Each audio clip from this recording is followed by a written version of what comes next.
Q&A. It is my pleasure to introduce you Dr. Elliot Siemiatycki, RideShare's Vice President of Innovation and Strategic Initiatives. He holds a PhD in Economic Geography from University of British Columbia, and he has more than 10 years of experience as policymaker, professor, published author, and industry consultant.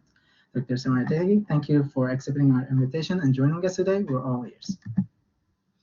Excellent. Mustafa, thanks so much for inviting me. I'm thrilled to be here, excited to be meeting with students, staff, faculty, some old friends, which is fantastic. And I'm just looking forward to having a conversation about transportation and mobility with your group. I have prepared a presentation, so I'll walk through that.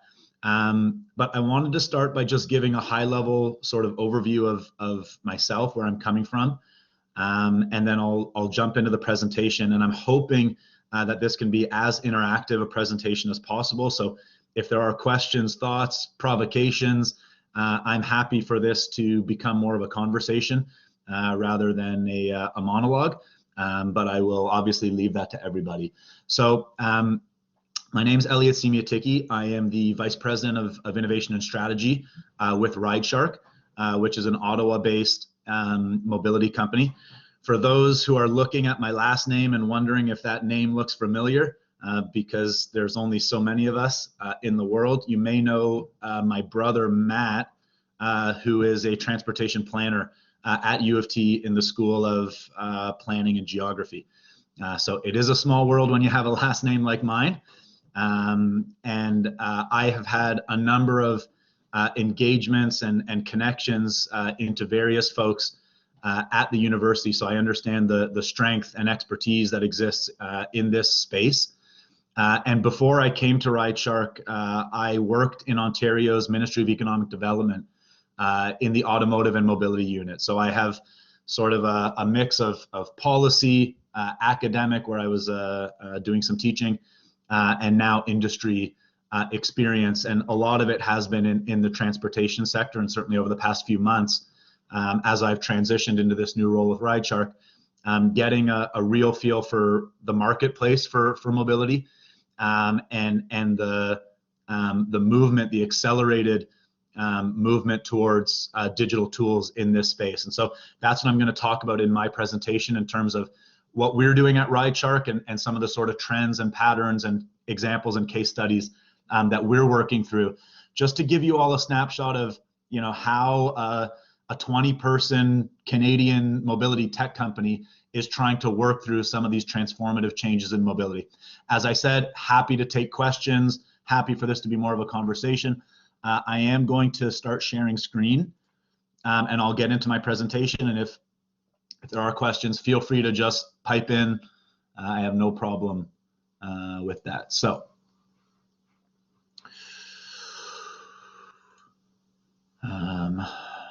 let's bring up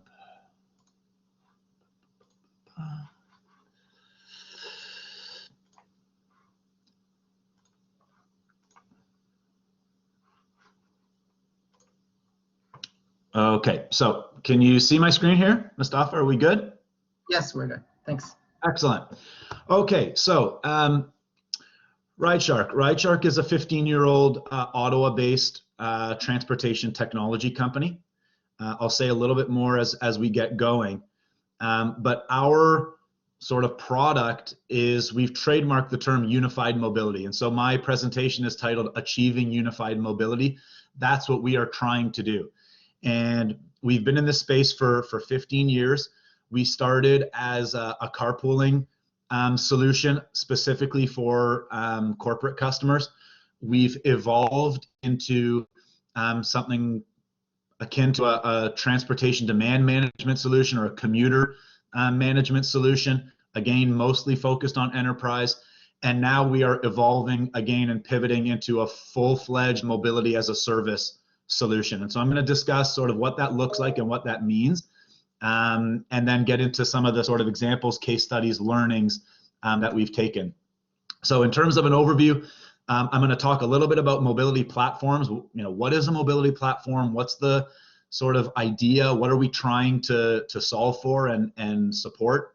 I'm going to provide a few case studies of some of our existing Canadian customers and just talk through how we're working with them, again, what we're trying to achieve, and then pull out some learnings that we've gained as a company over the past few years, especially with our public sector clients. And then finally, I want to talk about sort of innovation and growth, and what does this market look like, and how is a company like ours trying to navigate some of the changes and transformations that are happening. And of course, it goes without saying that the current context of COVID-19 has been incredibly challenging. I will say, we've seen a number of our competitors either go under or downsize considerably.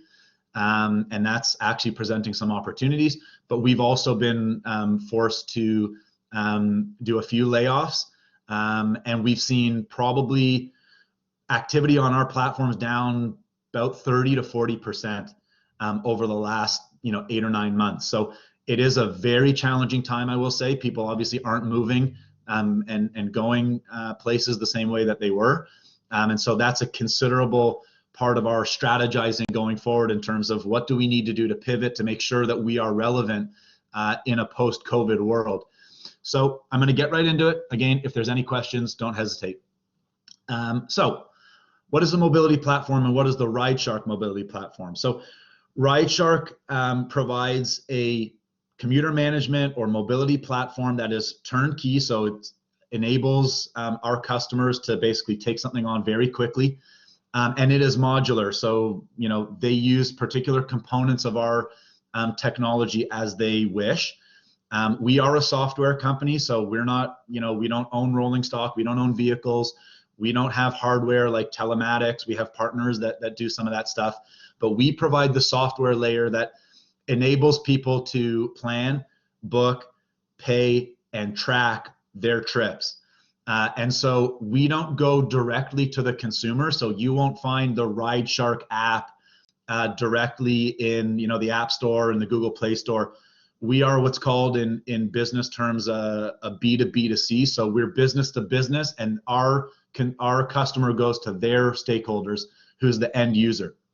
So our customers are transit agencies, they're large corporations that have a campus, and they're university campuses or college campuses that are trying to really encourage sustainable mobility for their stakeholders. So a few things I'll say. We have mostly a North American presence. So about 60% of our business is actually in the US, about 35% here in Canada, and then we have a large customer in New Zealand.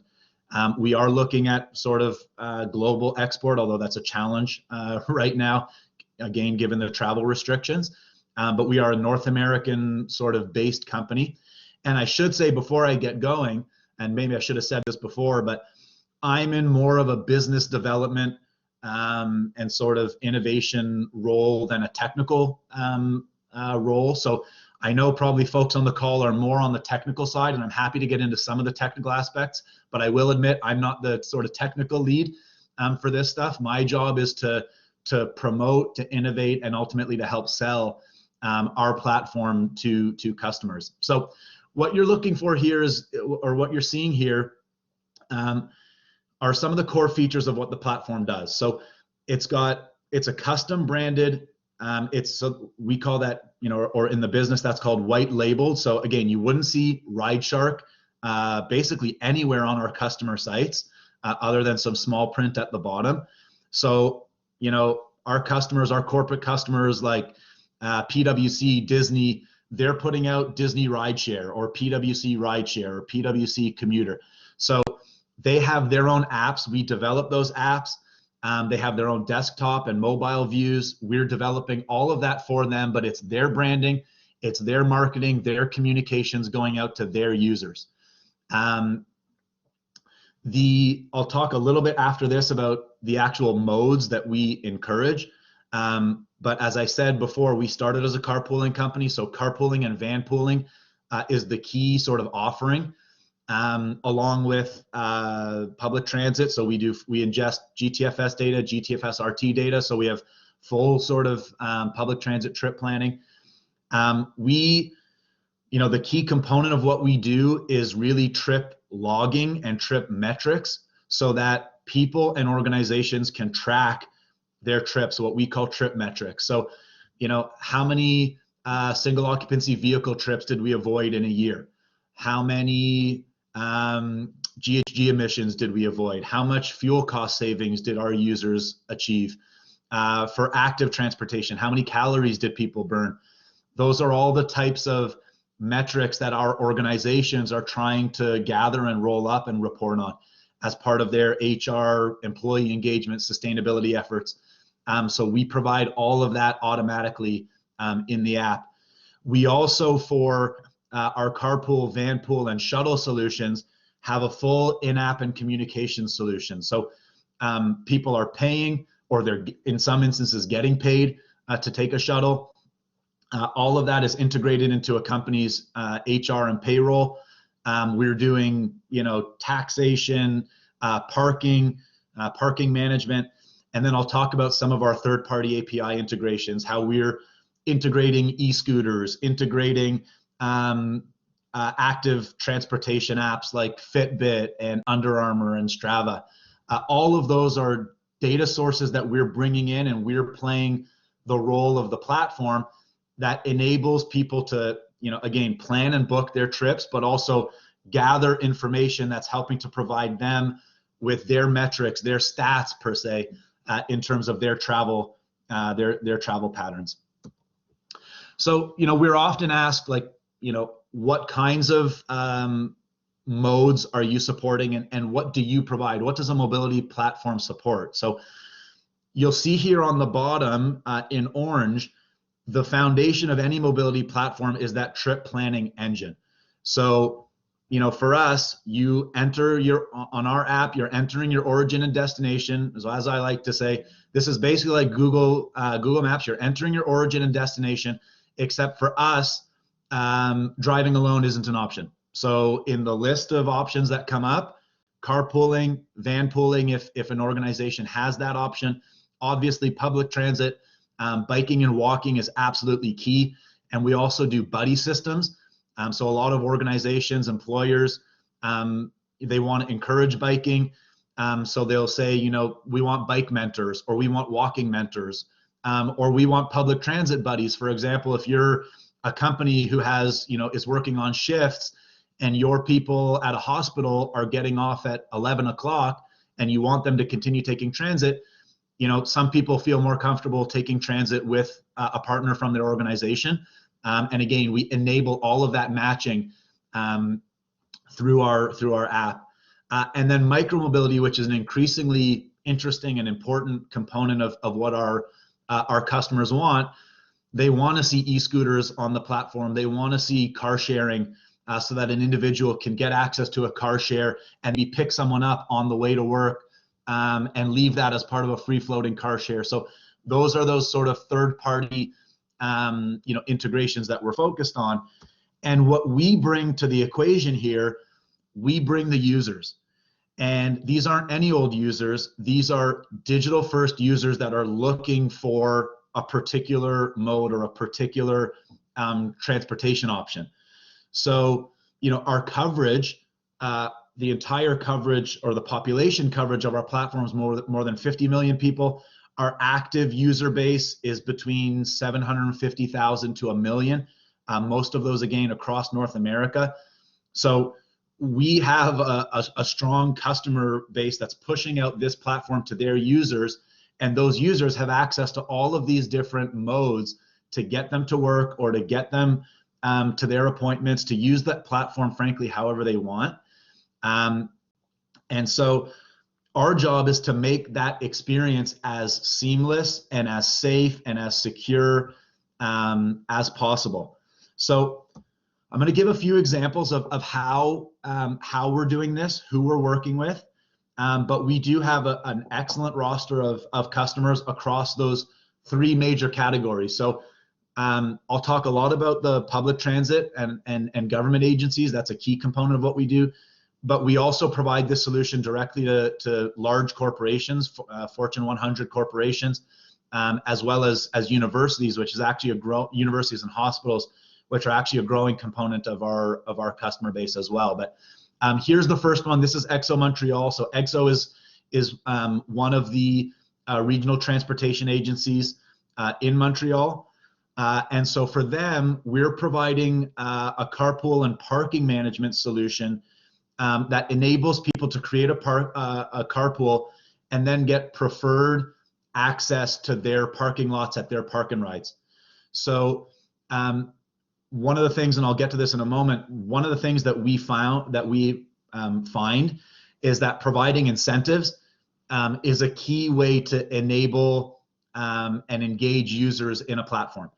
And those incentives, in some cases, especially with our US-based customers, they're providing monetary incentives, they're providing transit passes, they're providing booster juice gift cards or any kind of gift card they want, and we enable that, obviously. But in this instance, parking is and preferred parking is the incentive, and that's actually a very strong incentive.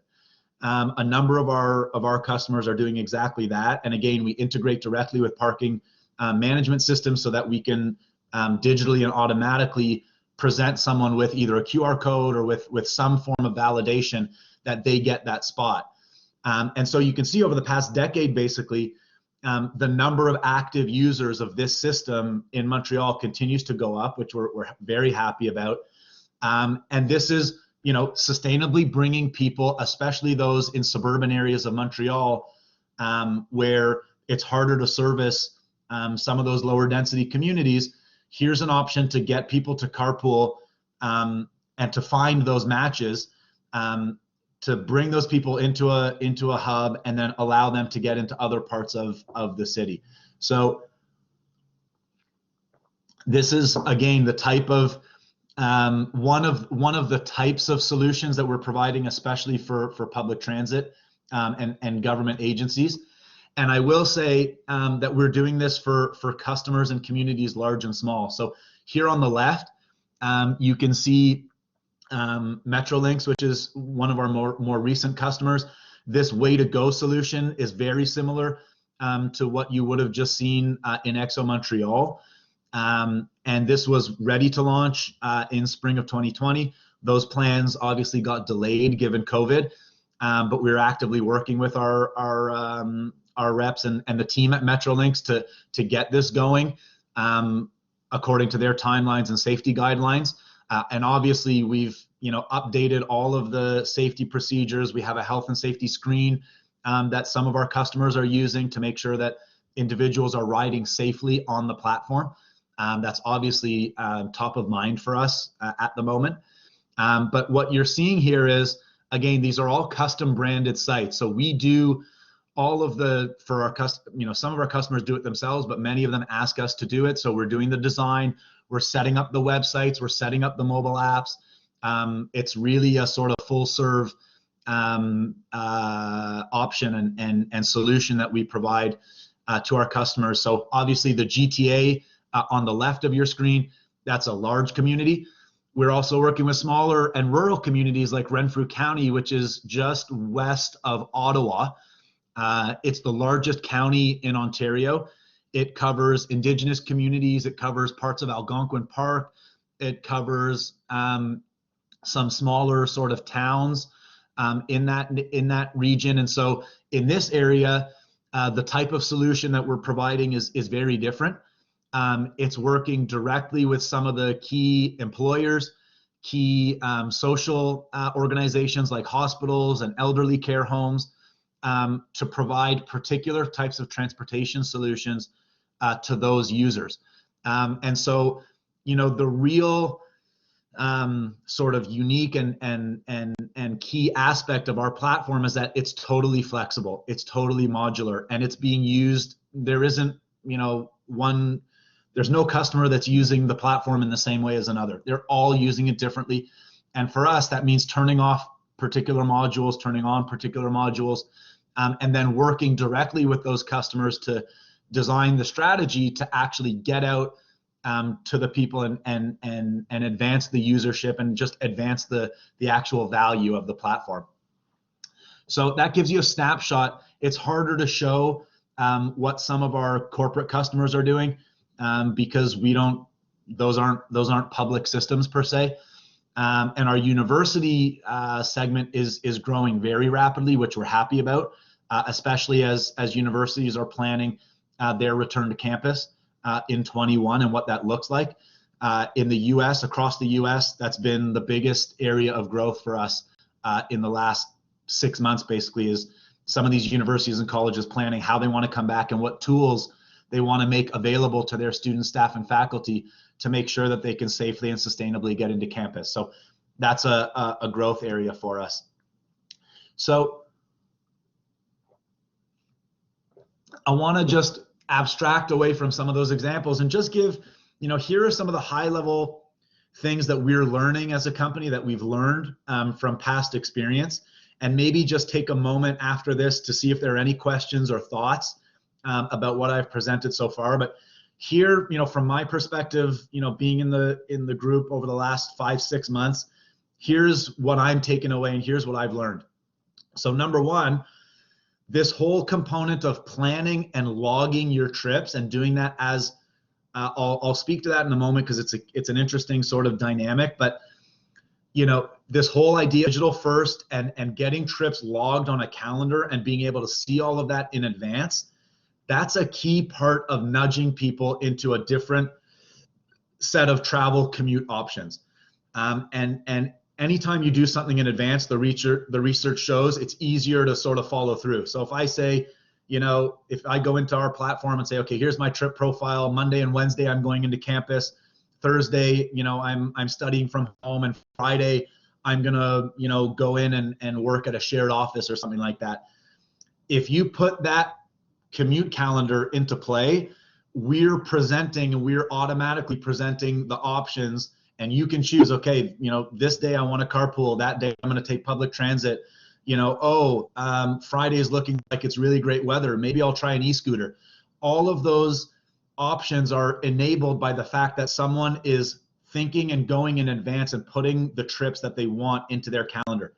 And we have a number of different ways of doing that, but that, I call it sci-fi, set it and forget it. Like it's really, really important. And we're finding as we go in and do more of the analytics on the back end of our platform, that's a huge component of how you get uptake by enabling people to do some of this stuff in advance. We've often been asked, how do some of these options contribute to, or do they substitute for public transit? And we're doing a number of sort of internal evaluations of exactly that question. But certainly from our experience, we know that carpooling, active transportation, and some of these new micromobility solutions, they can support public transit if the design is proper, and if you're working in partnership with a number of different groups, including the public transit agencies, to help bring people into those hubs. And so that's a key component of our public transit sort of growth plan going into 2021, is how do we enable individuals to have better awareness, and I'll talk about this at the end, better awareness of those transportation hubs, so that a carpool trip doesn't have to go all the way. The carpool trip can go into a hub. Or biking and walking, how do we make sure that people can either get access using their own vehicle or using a bike share to get themselves to a public transit hub? So we know we know that we are and can bring people into public transit, but we have to strengthen that relationship for sure. If anybody asks, like, what's the number one way of keeping people engaged on the platform, it really is incentives and rewards. And this is an area in the transportation space we've probably been behind most other segments of the economy, where in terms of retail or even in transportation, in airlines and other types of transportation where there are incentives and rewards, that hasn't really been done in the sort of public transit or even local commuting space.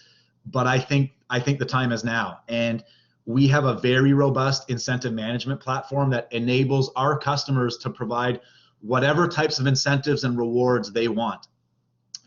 And all of that is based on assigning points to actions and trips in our platform. So when someone logs a trip and completes a trip, they get a set number of points, and our customers can set those up. So for some, they want to really promote active transportation. So a bike trip can be worth 10 points and a walking trip can be worth 10 points and public transit could be 7 points and carpool could be 5 points. They can do it however they want. We've recently been asked to incentivize other actions. So for some of our government agencies, they want to incentivize, you invited someone else to come onto the platform and that person signed up, you get 10 points. You posted on social media about, a trip or about using the platform, 10 points or 15 points or however many.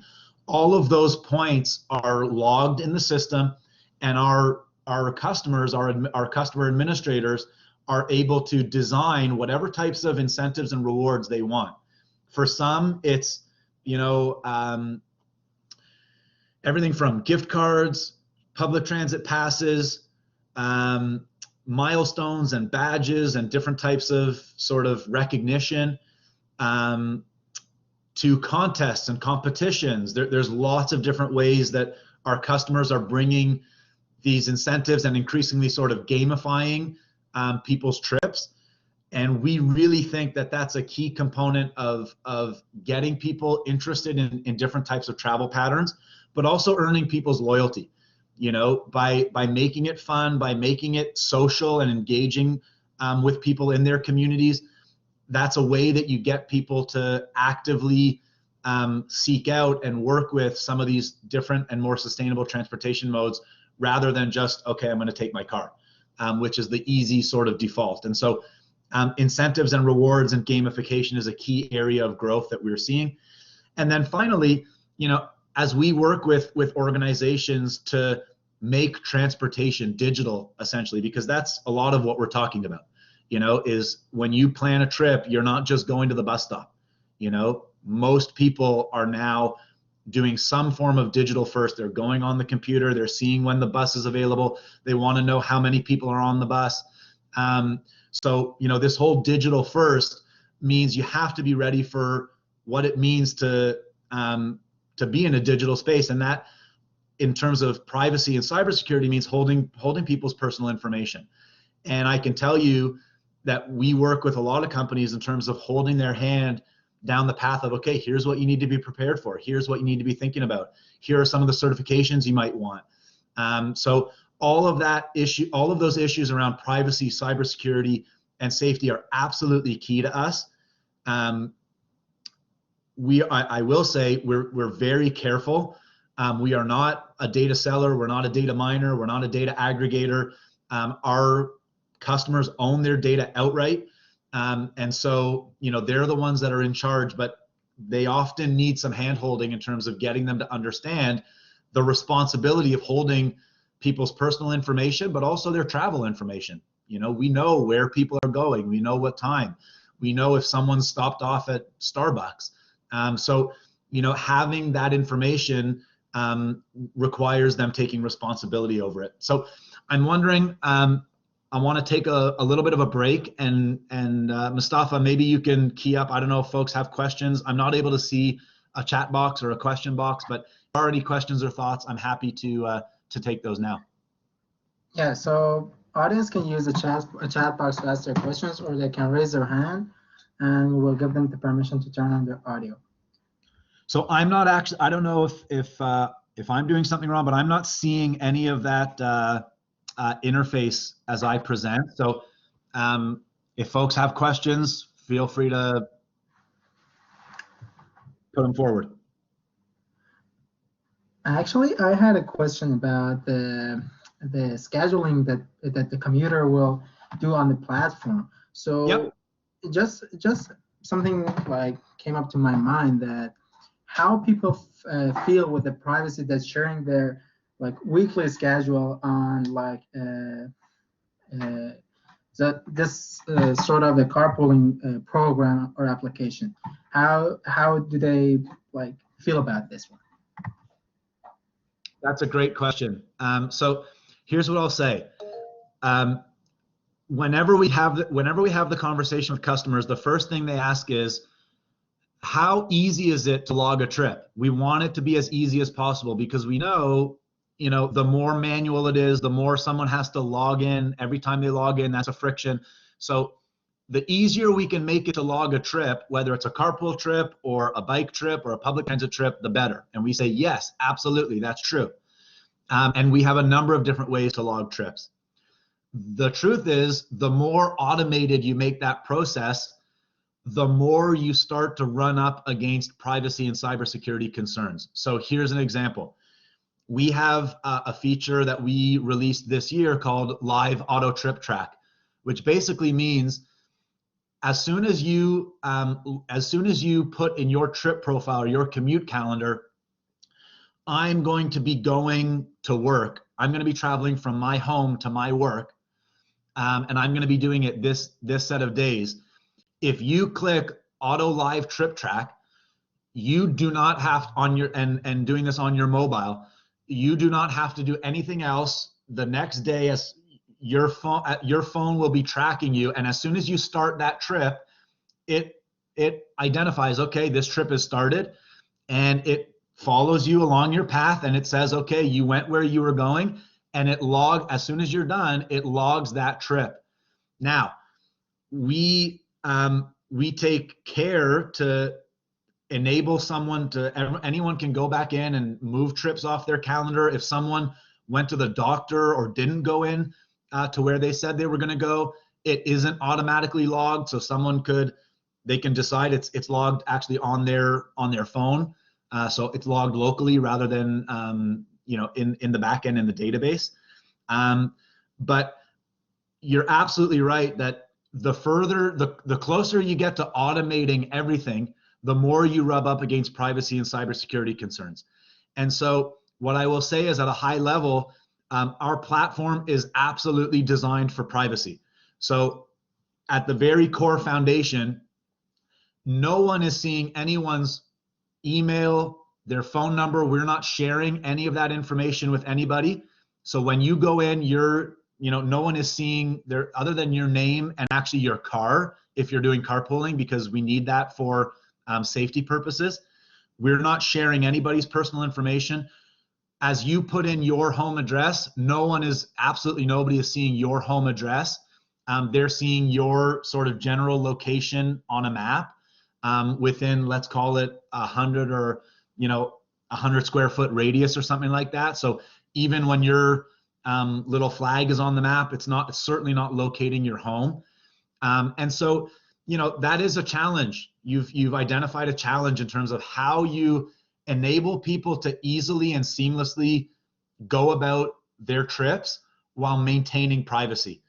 And, for us, balancing that means obviously following the rule of law and going, following all of the legislative and regulatory requirements around privacy. But it's also being driven by our customers saying, we want to make it as easy as possible. And so that dynamic is an interesting one. But, the basics for us is we're not sharing your information.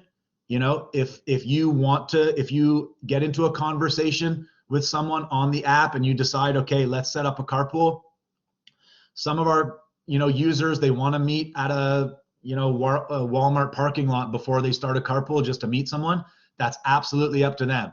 If they want to share their phone number or message, they can do that, but they can fully communicate in our app. They can call someone in our app. They can text message in our app. So there's no need for them to do that if they don't want to, but some users do. So we provide that option, but it's absolutely up to them. It's in their discretion as to how they want to do that.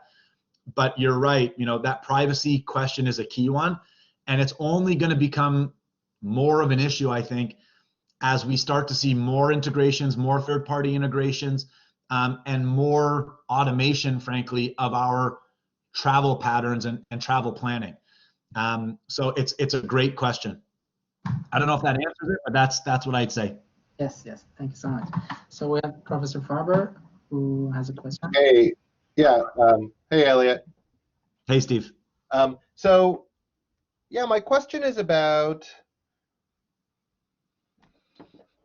you're in a really unique kind of position with the ability to gain insights about the effectiveness of different approaches that different clients are using to nudge behavior. So I have kind of a three-part question. The first one is, are you providing kind of behavioral economics nudging type advice to your customers, or are they typically doing their own research to figure out what kind of nudges would be useful to achieve their goals? Two is, are you able to monitor the effectiveness of those different types of incentives across multiple partners as the broker in the middle, as the provider of the platform? Or do your own kind of data regulations disallow you from doing that kind of analysis of ridership patterns, that the data sits with the customer so you don't have it? And then three is, if you do have it, is that an area that you could potentially collaborate with a university partner on in trying to assist your company in gaining insights from that data to make better recommendations to your customers and new clients? Yep. So that's another great question, Steve, and I'll try to get to all 3 points. And if I don't, you can circle back. But so first question around behavioral, it's really interesting. We've now, especially for our public sector, in the public sector realm where RFPs are coming out, we're actually seeing increasingly communities are asking specifically for some sort of behavioral science, behavioral approach to better understand travel patterns and how tools like ours are being used to enable uptake and mode shifting, essentially. The one that comes to mind is in San Francisco. The MTC in San Francisco literally put out an RFP specifically to get a company like ours and a behavioral sciences group to work together to do exactly that. So I think everyone is getting wise and trying to do more of that sort of behavioral insights, analytics. Right now, we are sort of exploring how we want to enable that. We do it, I would say, and this sort of foreshadows what I'll say about the next one. We are anecdotally, obviously, having continual conversations with our customers about how best to utilize the platform. And I will say that there is a very wide spectrum of sophistication in terms of the people that are administering our platform. In some communities, it's someone who doesn't really have much of a transportation background and is sort of in a public policy role where this is kind of part of their portfolio. In others, they have a full team of TDM experts that are really focused in. And I will say that the platform itself, and especially the administrative database, it is very, very robust in enabling, and it's been designed actually to enable customers to do their own, A/B testing, or, communicate out to one group this way and another group this way, provide incentives to this group and not this group. So there are a lot of opportunities, and that's one of the areas where we are consulting with our partners to help inform them of those opportunities to better learn how to use it. I would say certainly right now, given the overall context, everyone I think is just overwhelmed with trying to get people to stay on the platform, given that they're not probably not commuting as much as they were. So for us, all of the remote work, working from home options, tracking some of that for our private sector customers, doing, at home. We've had a number of customers do like at home bike challenges, like just fun stuff to keep people engaged on the platform, has probably been a bigger area of activity over the last few months. But the short answer is yes, we're regularly having conversations about how to nudge people forward. The second and third points, so as a default, we do not have granular access to all of the information of our customers. So we house and store that data on AAA servers in Ottawa. So we provide basically a cloud, our own cloud, that our customers are utilizing. They have the full access. We have a number of different ways in which they can provide access to data. We need some access to data. Typically, our customers are blurring a fair bit of that. So we don't have access to the granular data, but we do have, pretty high level data that we are getting. But again, it's different across different customers. And so your last question is an area of interest for us, mostly because we'd like to provide additional value to our customers by being able to play that role of, bringing in research and analytics and insights for some of the groups that don't have that expertise themselves. And we're certainly aware that, as a small team that's really focused in on, delivering for our customers, we'd absolutely love to be partnering with universities and leads in the higher education sphere in this space, which is exactly why we're trying to work with folks like yourselves and others at UT-ITE, frankly, to do some of that. It is challenging because the ability to get access to the data, especially the granular data, is a very sensitive issue, and so it differs by community and by customer. So for us, we're walking down, we're starting down that path. We're exploring with a number of different customers whether they're interested in doing this type of research, and that research could be, in many different.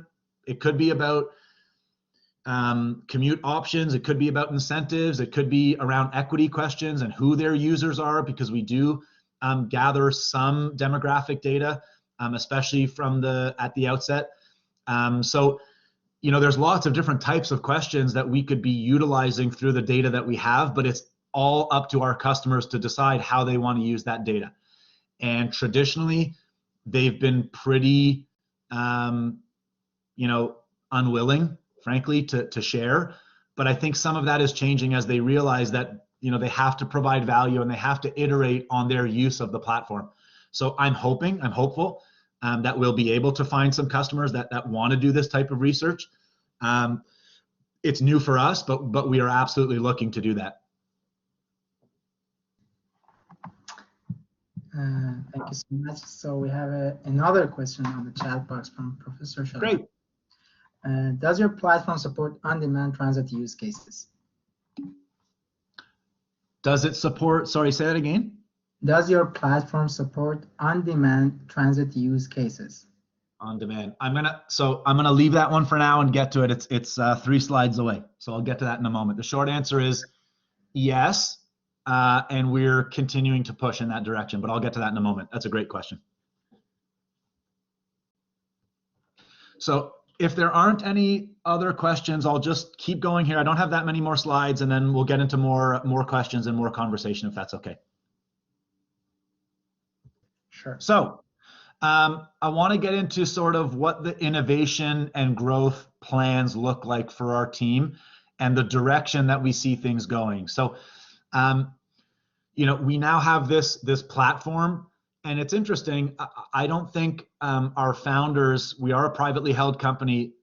I don't think our founders, we started as a carpool and sort of TDM platform, and we've now evolved really into more of a full-fledged mobility as a service platform, and I'll talk about that a little bit more in a moment. But I think we are now trying to get as many types of transportation, as many types of options made available to our end users as possible.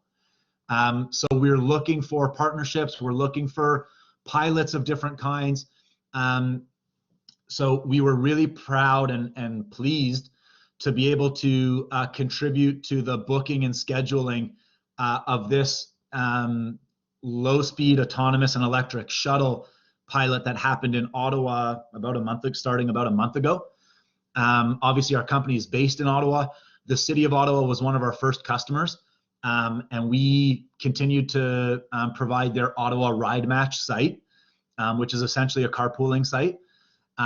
So, it was a natural for us to leverage that site in order to enable individuals to book and reserve their ride on this vehicle. And there were two Easy Mile EZ10s that were brought up to Ottawa from Colorado, I believe. And so this was an interesting one because it was meant to be a fully public sort of promotional thing. It was supposed to happen in the spring. It got delayed because of COVID. And then they decided, okay, we're going to do it before the winter hits.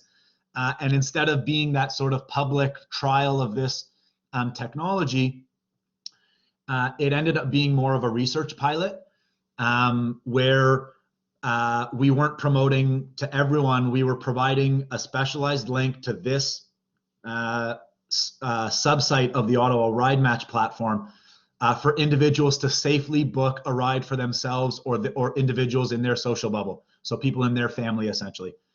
And it's a little bit too bad because I don't know if folks are familiar with Ottawa, but Tunney's Pasture is one of the largest federal sort of campuses within Ottawa. It's got like 15 buildings, 20,000 employees, and it's right on site of a new OC Transpo LRT site.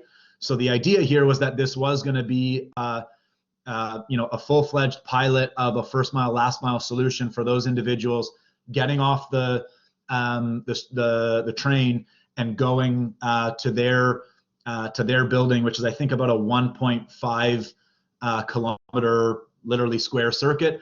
It didn't end up like that, unfortunately, but we had a great experience. We learned a lot in terms of how people are booking those sort of more on-demand trips. We scheduled all the trips. We had 85% utilization of trips over the 2 weeks. We had close to 750 individuals travel on the vehicle, about 250 or 200 or 250 or so trips. So it was a very successful launch.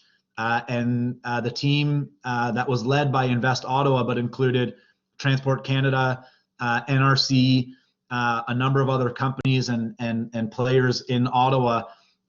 We're going through the surveys, we're doing the research, we're doing all the follow-up, and there will be a public report actually probably in the next month, probably in early January on that pilot. So, we have to have all of these new transportation options available to individual users, and it has to come up seamlessly in their experience of using the app. And so the question about on demand is a really good one because that's the future direction of where we see surface public transit going. And so we just announced a partnership with a Montreal-based on-demand startup called Blaze.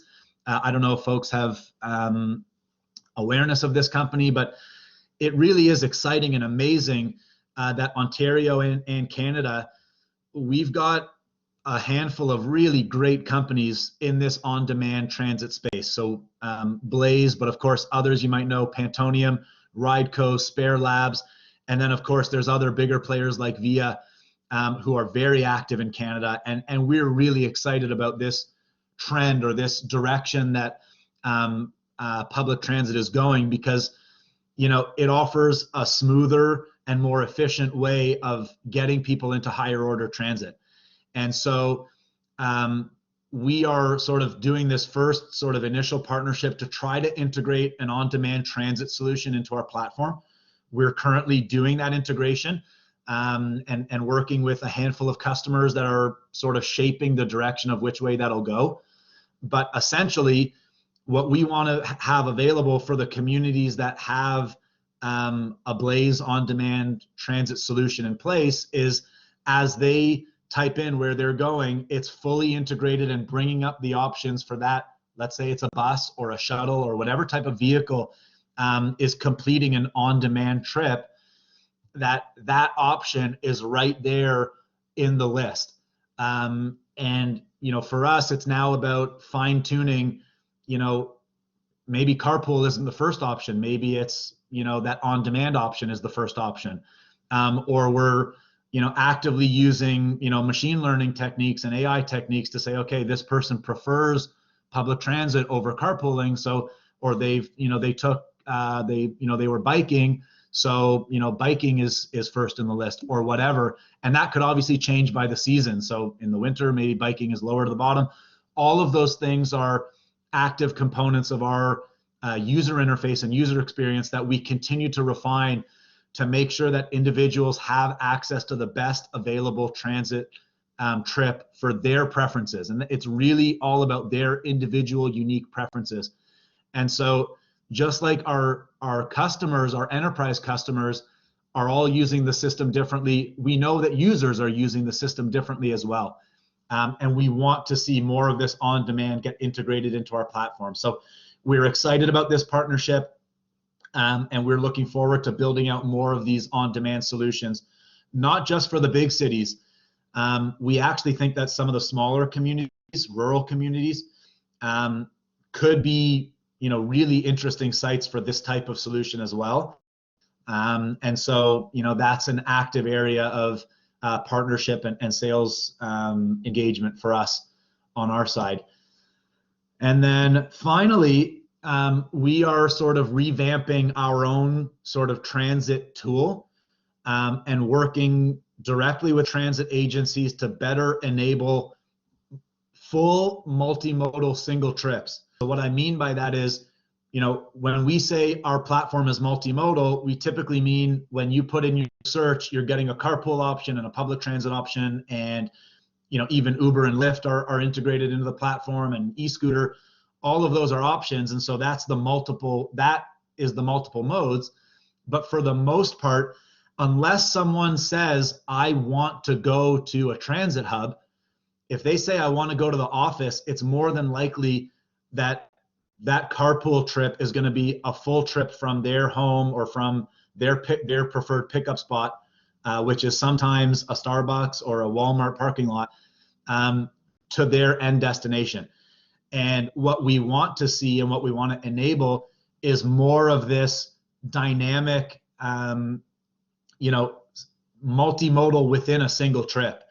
So that goes beyond, biking and walking to a public transit stop, but it really gets to carpooling and van pooling to a kiss and ride or whatever the case may be. So this is you're seeing for Toronto, kind of what it will look like. And again, this is in development as well. But the idea here is that this solution is going to better enable individuals when they say, I want to go from my home to my office, instead of taking the whole trip in one mode, it'll say, hey, here's an option for you to, get an e-scooter and take it to, that nearest public transit station, TDC station, and that'll get you downtown, faster and cheaper than, doing it another way or whatever the case may be. So that full, a more sophisticated multimodal that brings in a number of different potential connection points, and then brings in the integrated payment, which is a key, very big challenge, I can tell you, because everybody wants everything to happen on their platform. So, with Uber and Lyft, we have those on our platform, but it's totally one-directional API ingestion. They just say, okay, here, you can locate our vehicles on the map, but if someone actually wants to get a Lyft, they have to, go over to the Lyft app. Or the e-scooters, if Lime and Bird are available in your community, basically Lime and Bird say, hey, we'll put the API and we'll put the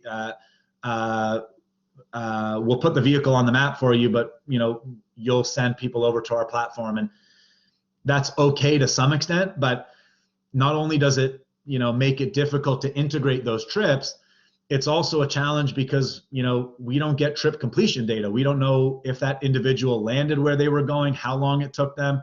For the e-scooters, a lot of our customers want to know, like, where did that e-scooter get left? Is that like sitting in front of our door, or is it where it's supposed to go? And so without getting some of that data shared back with us, it can be difficult to really encourage and promote that solution on our platform. So we're trying again to develop those types of partnerships and relationships, less so for the revenue generation at the outset and really more for making this the most robust and the most valuable platform for our end users. And so this is the direction we're going. This is the direction we see the transportation and mobility sector going. And we're doing everything that we can to get where we need to go, despite the current challenges, despite all the uncertainty about, how things are going to happen and what the recovery from COVID is going to look like. We don't see any dramatic change in the direction around movement towards mobility as a service. If anything, we think it might get accelerated over the coming years as people get more used to basically doing everything from their phone. And that's kind of what we're preparing for. So here's what I'll say this is my last slide in terms of what we're looking towards and what we want the MaaS future to look like.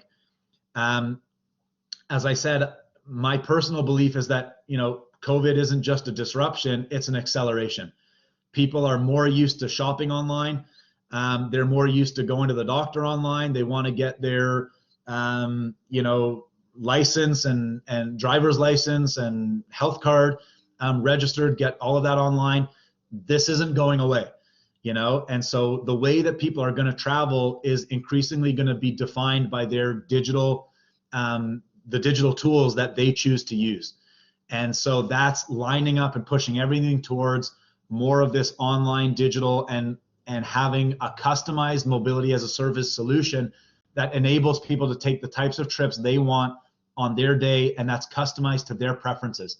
So when we look at that future, we think, there have to be some basic principles in place that make sure that we're protecting the public good, protecting people's privacy and cybersecurity and safety, and ensuring that we encourage certain outcomes that we want to see. So for us, safety and security is absolutely paramount, and that's both in the physical sense, but also in the digital sphere, and protecting people's privacy and cybersecurity, both through their use of our platform, but also the integration of third-party APIs. So that's a key component for us.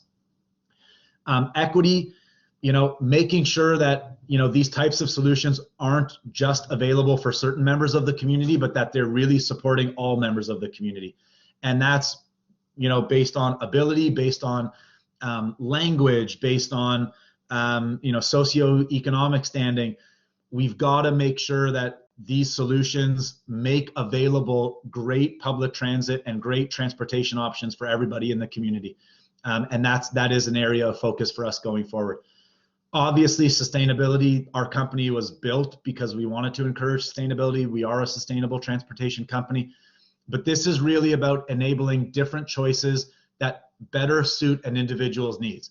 We know that the way people are going to travel in the middle of winter here in Toronto or in Ottawa or in Renfrew County is going to be very different than the way they travel in the summer. And the platform has to be aware of that, and it has to be seamlessly providing options that make sense for people given the overall conditions. And it's not just the weather, it's lots of other things as well. Convenience, I think that's what's driving a lot of transportation decisions, frankly. And so, we've got to make taking these types of trips fun. We've got to make it easy. We've got to make it social and gamify it. We've just got to change some of the outlook in terms of what the default settings are for people's travel. It's that simple. And so that's something we're working on. And then finally, openness. I can tell you that when we have, conversations with potential customers, they don't want to get locked in. They want as much openness. They want, as much information and ability to utilize different solutions and platforms given the changing nature and uncertainty that exists in this space. And we absolutely agree with that. And so for us, providing choice, providing information, using open data wherever possible, and open data protocols is really important to making sure that especially public agencies get not only the best dollar value for what they're doing, but also get the most flexibility out of a platform that can potentially be used in different ways depending on different circumstances. So those are sort of the high level principles that we want to see mobility go in. And the work that we're doing and some of the examples that I've shared, that's sort of lending and showcasing how we're trying to really uphold and promote these types of principles. And so we're excited about the work ahead. There's a lot of challenges. There's a lot of competition in this market. A few years ago, maybe we were right at the cutting edge. We're seeing, companies like Uber acquire our competitors, a company like RouteMatch, and now get directly into this space and move into public transit. Companies like MoveIt, who are backed by Intel. We're up against some of the biggest companies in the world. And so for us, we're defining, where is our growth? What is our niche? How do we move forward? How do we want to compete with some of those guys? How do we stay away from them in other areas? So, that's all the sort of business development strategy work that we're doing internally. But I can tell you it's really exciting. And the work that all of you are doing in your own way is contributing to making mobility more sustainable, making it safer, making it more accessible and equitable. And so I'm really happy to be able to share this stuff and looking forward to more conversation, both now and today. And if anybody has follow-ups, if you want to reach out to me, don't hesitate. I'm happy to connect, happy to chat, happy to share more about how we're doing the work we're doing.